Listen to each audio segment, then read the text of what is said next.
Finding good quality care is important to Paul Lucas. The Taunton resident is appalled at the closure of a respite centre for physically disabled people. He says John Darling Mall in Eastleigh has been perfect for his needs. It would affect me quite considerably because having stayed at JDM, knowing the staff, and having initially taken that step to go, if I have to go into a hospital, if my wife has to go into a hospital and I have to find respite care quickly, I'm going to go to a strange place, strange people, and it will cause me an extreme amount of anxiety. There are over 20 beds at John Darling Mall in Boyett Wood for adults with physical disabilities.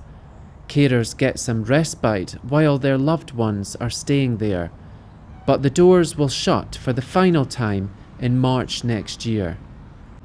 Hampshire County Council ran a public consultation during the summer.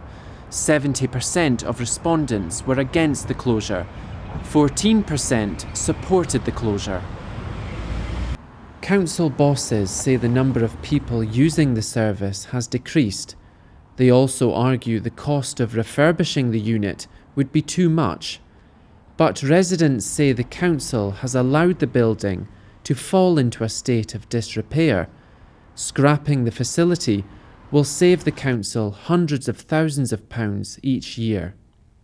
Councillor Liz Fairhurst says in a statement, "My priority has been, and continues to be, to ensure that a range of good quality respite care options exist across the county to meet the changing needs and preferences of Hampshire's residents.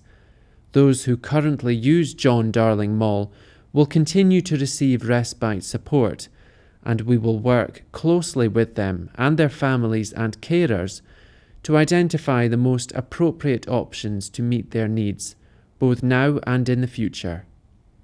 But campaigners want services purely for people with physical rather than learning disabilities.